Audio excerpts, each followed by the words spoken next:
Assalamualaikum warahmatullahi wabarakatuh. Bersama saya Huwaida Tuli Karimah Putus Sundari. Bisa dipanggil Huwai dengan NIM 12540100028. Saya dari kelas 1B dengan jurusan Bimbingan Konseling Islam. Di sini saya akan membuat video untuk memenuhi tugas ujian akhir semester. Masuk ke unsur-unsur dakwah. Unsur-unsur dakwah itu ada 5. Dai itu dengan saya sendiri. Lalu ada mad'unya, teman-teman saya. Di situ ada Yasmin, Aul, ada Yadia, ada Ega, lalu ada Ajijah, ada Salwa, ada Putri, dan ada Ambar. Lalu ada yang ketiga itu ada Uslub. Uslub saya adalah lalu ada Maudu. Maudunya itu yang pertama itu adalah manajemen. Pentingnya manajemen dakwah Islam ini. Lalu yang kedua ada pentingnya waktu dalam setiap detik. Nah, selanjutnya ada uslub. Uslubnya mau'izatul hasanah. Dan wasilahnya ini dengan kajian. Simak baik-baik ya teman-teman. Bismillahirrahmanirrahim. Assalamualaikum warahmatullahi wabarakatuh. Waalaikumsalam warahmatullahi wabarakatuh.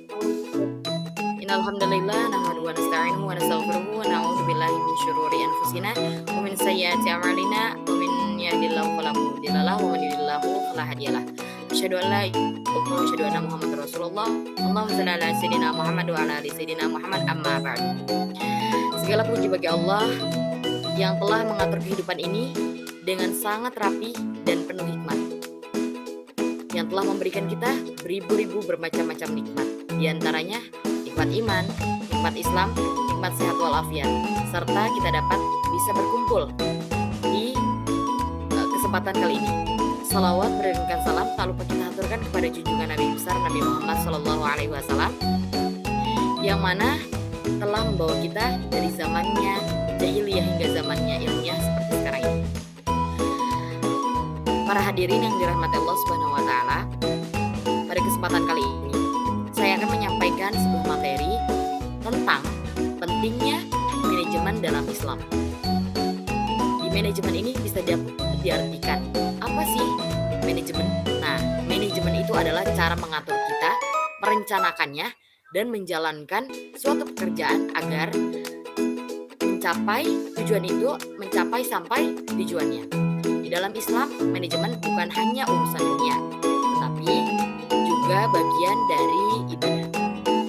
Masuk pada inti manajemen dalam Islam. Nah, di manajemen dalam Islam ini, manajemen adalah ketetapan dari Allah.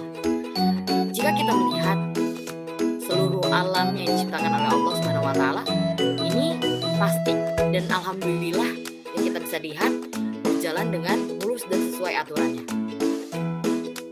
Tidak ada yang diciptakan oleh Allah secara asal-asalan, ya kan? Jadi Allah Subhanahu wa taala berfirman surat Al-Qamar ayat 49 menjelaskan, A'udzubillahi minasyaitonir rajim. Bismillahirrahmanirrahim. Inna kulla syai'in khalaqnahu biqadarin, yang artinya sesungguhnya kami menciptakan segala sesuatu sesuai aturan. Ayat ini mengajarkan bahwa segala sesuatu itu pasti kita secara keteraturan adalah, ya kan, kehendak Allah. Sebagai manusia kita juga dianjurkan bagaimana kita hidup secara teratur, secara terencana, secara lurus, ya kan? Masuk ke pentingnya mengatur waktu. Hadirin yang dimuliakan Allah Subhanahu wa taala, waktu adalah nikmat yang sangat berharga yang diberikan Allah Subhanahu wa taala. Waktu di sini Allah juga bersumpah dalam waktu, ya kan? Pada surat Al-Asr ayat di sini mengatakan wal asr innal insana lafi khusr, yang artinya demi masa sesungguhnya manusia benar-benar dalam kerugian. Jadi manusia akan rugi jika tidak pandai memanage waktu. memanage itu kayak ya tadi bagaimana kita cara mengatur waktu gitu. Rasulullah SAW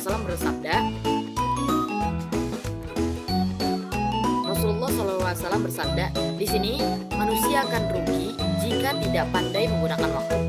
Gimana cara kita manage waktu dengan sebaik mungkin?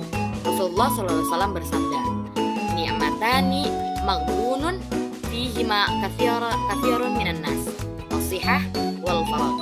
Yang artinya ada dua nikmat yang sering disia-siakan oleh manusia, yaitu kesehatan dan luang waktu. Karenanya kita harus mengatur waktu sebaik mungkin. Adalah bagian dari rasa syukur kita ke Allah Subhanahu wa taala. Masuk ke perencanaan dan evaluasi diri kita. Di Islam mengajarkan kita bagaimana kita merencanakan hidup dan mengevaluasi diri kita. Di surat Al-Hasyr ayat 18 Allah menjelaskan, ya ayyuhalladzina nafsun ma qaddamat lighad. Yang artinya, wahai orang-orang yang beriman, bertakwalah kepada Allah dan hendaklah setiap diri memperhatikan apa yang telah diperbuatnya untuk hari esok. Jadi, ayat ini mengingatkan kita untuk memikirkan untuk memikirkan depan kita dan memperbaiki amal sejak sekarang. Jadi, jangan nunggu esok. Kalau misalkan kita ada waktu luang sekarang, jangan nunggu besok, jangan ditunda-tunda. Itu mengakibatkan fatal, buang-buang waktu, karena malaikat itu akan mencatat amal perbuatan baik buruk kita setiap waktu, setiap jam dan setiap detik. Lanjut masuk ke amanah dan tanggung jawab. Di setiap tugas dan jabatan adalah amanah yang dijalankan dengan baik. Kayak misalkan pas dulu yang mondok-mondok nih, itu ada proses yang namanya kayak ada OSIS. Biasanya itu kita dikasih amanah, jadi gak boleh yang namanya kita menyanyiakan amanah tersebut. Nah itu kita bakalan dapat pahala yang banyak dari Allah Subhanahu wa taala, karena Allah berfirman di surat 58, innallaha ya'murukum an tu'addul al-amanatu ila ahliha. Artinya sungguhnya Allah menyuruh kamu menyampaikan amanat kepada yang berhak menerimanya. Kenapa yang berhak menerimanya? Karena kalau misalkan nih kita gak bisa ngelakuin amanat itu di tugas OSIS, dia gak bakalan orang itu percaya sama kita. Jadi kalau misalkan kita mau dikasih amanat, dikasih sesuatu yang ada bisa menaiki derajat kita harus nunjukin bagaimana kita bisa menghandle semuanya, menghandle waktu kita, menghandle disiplin kita. Di situ orang-orang melihat kita, oh kita itu baik, oh kita itu bisa menjalani amanat ini gitu, karena kita punya wibawa dan tanggung jawab yang besar di sini. Lalu lanjut, ada Rasulullah SAW itu bersabda dalam dalil, idza wusidal amru ila ghairi ahlihi fantazirus sa'ah. Yang artinya, jika suatu urusan diserahkan kepada yang bukan ahlinya, maka tunggulah kehancurannya. Hadis riwayat Bukhari. Nih, di hadis ini mengajarkan bahwa manajemen harus dilakukan oleh orang yang bertanggung jawab dan mampu. Jika kalau misalkan orang itu tidak mampu melakukannya, bukan ahlinya ya otomatis ya yang kita kasih itu bakalan terjadi tidak kemauan kita, ya kehancuran adanya. Jadi kasih terus ke orang yang bertanggung jawab dan mampu menyelesaikan tersebut. Lanjut ke bekerja dengan sungguh-sungguh. Di sini manajemen juga ada bekerja dengan bersungguh-sungguh. para hadirin yang dirahmati Allah Subhanahu wa taala, Islam mengajarkan kita untuk bekerja dengan serius dan tidak asal-asalan, ya kan? Innallaha yuhibbu idza amala ahadukum amalan an yuqinahu. Sesungguhnya Allah menyertai orang yang apabila bekerja ia menyempurnakan pekerjaan tersebut. Karena di sini hadisnya menjelaskan tentang ini kan hadis tentang hadis riwayat Al-Baihaqi, setiap pekerjaan itu dilakukan dengan rapi dan penuh tanggung jawab. Karena dia sudah bekerja dengan sungguh-sungguh. Masuk ke manajemen dalam dakwah. Kalau manajemen dalam dakwah ini, dakwah juga membutuhkan perencanaan dan cara yang baik. Ya kan? Allah Subhanahu wa taala berfirman, "Ud'u ila sabili rabbika bil hikmati wal mau'izatil hasanah." Dari surat An ayat 25 menjelaskan, serulah manusia ke jalan Tuhanmu dengan hikmah dan nasihat yang baik. Di ayat ini menjelaskan bahwa dakwah harus dilakukan dengan cara yang tepat dan sopan dan terencana agar mudah diterima. Diniatkan dakwah ini dalam dasar manajemen ini niat dengan ikhlas.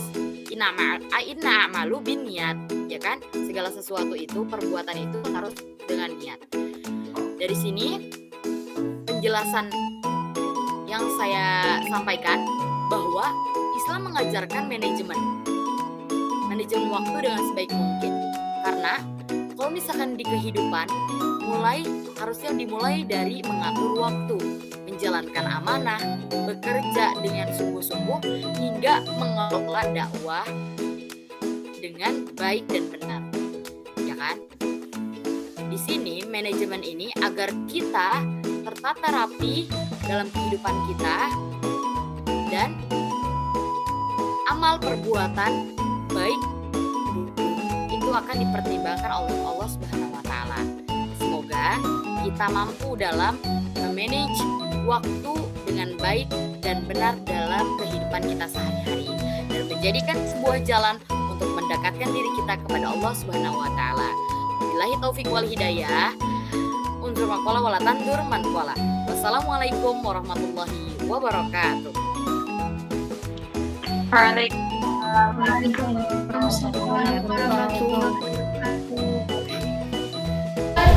Oke, bismillahirrahmanirrahim. Assalamualaikum warahmatullahi wabarakatuh.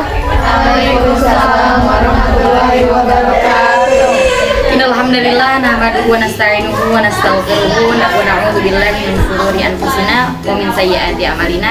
May yahdihillahu fala mudilla lahu wa man yudlil fala hadiya lahu. Asyhadu an la ilaha illallah wa asyhadu anna Muhammadar Rasulullah, amma ba'du.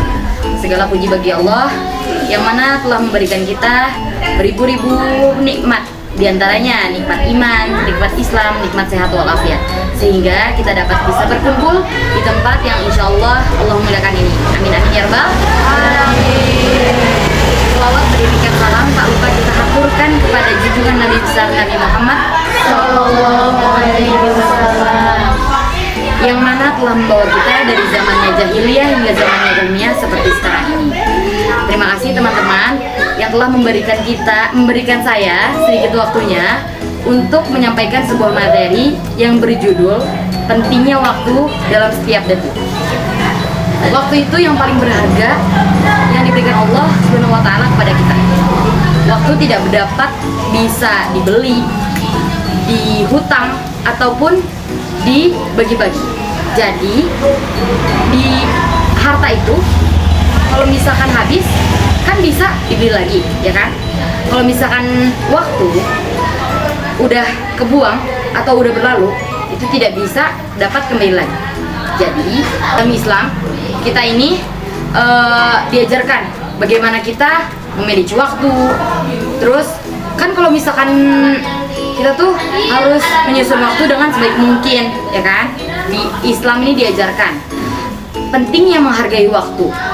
Setiap orang muslim bahwa waktu itu adalah berharga, yang paling berharga. Allah Subhanahu wa taala bersumpah atas demi waktu.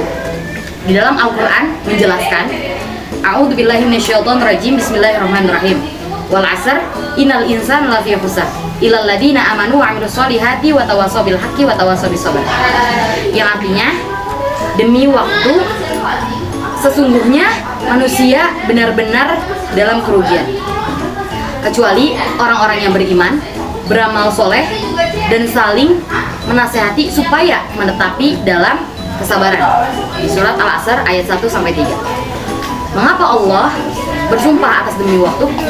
Karena masa adalah wadah bagi seluruh amal perbuatan kita, khususnya kalau melainkan kerugian abadi di akhirat, di mana seluruh modal kehidupan waktu telah habis tanpa menghasilkan keuntungan spiritual yang berarti. Jadi di surat Al-Asr ini ada 4 pilar utama yang menjelaskan. Yang pertama adalah iman, amal soleh, saling menasehati dalam kesabaran sebagai upaya yang konsisten dalam memegang teguh kesabaran dan ketaatan. Dan yang 4 ada harus diisi dengan suatu yang bermanfaat, atau yang kita miliki itu diisi dengan yang ada dalam Islam. Misalkan ya, contohnya kita harus, kalau misalkan kita punya waktu kosong, waktu luang, kita tuh diisi, jangan pakai kayak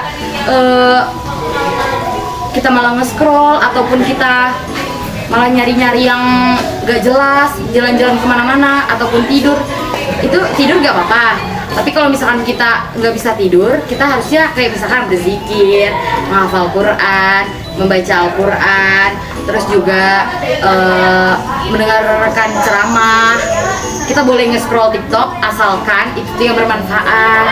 Contoh nih, kan ada banyak hal tuh yang positif yang membuat kita mengimprove diri kita menjadi lebih baik lagi. Baik teman-teman, di sini kita harus manfaatkan waktu dengan sebaik mungkin.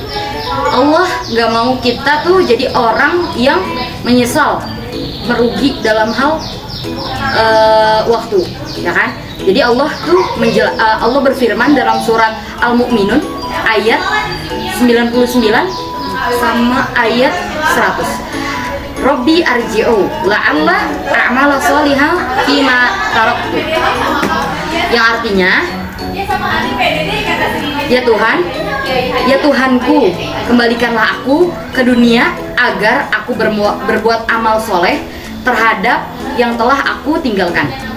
Itu di surat Al-Mu'minun ayat 99 sampai ayat 100. Mulai hari ini kita tuh harus mendekatkan diri kepada Allah, ya teman-teman. Jangan buang-buang waktu gitu.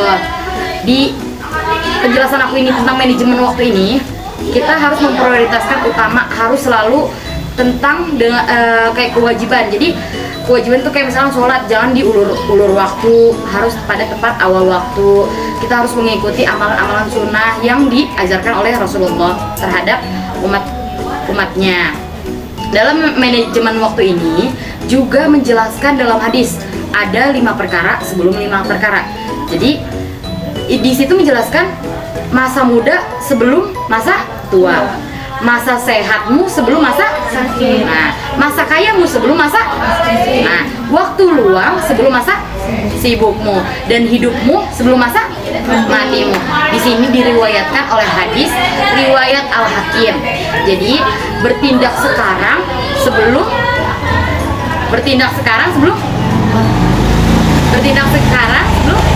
ya, atau bukan besok ya. Jadi di sini kayak manajemen risiko spiritualnya, jangan tunggu sakit sebelum, ya betul, jangan tunggu sakit sebelum mati, jangan tunggu sakit nih untuk kita beramal, terus juga jangan tunggu tua jangan tunggu tua untuk bertaubat gitu ya teman-teman. Jadi kita tuh di sini harus kuncinya satu sih, istiqomah. Ya, istiqomah untuk untuk menuju kebaikan dalam diri kita, mengimprove diri kita menjadi lebih baik lagi. Gitu. Jadi di sini apa pembahasannya tadi tentang kita harus apa?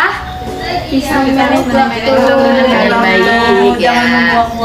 Jangan buang-buang waktu, benar. Kalau misalkan kita capek ataupun lelah, kita boleh istirahat, boleh nge-scroll asalkan nge-scrollnya ya.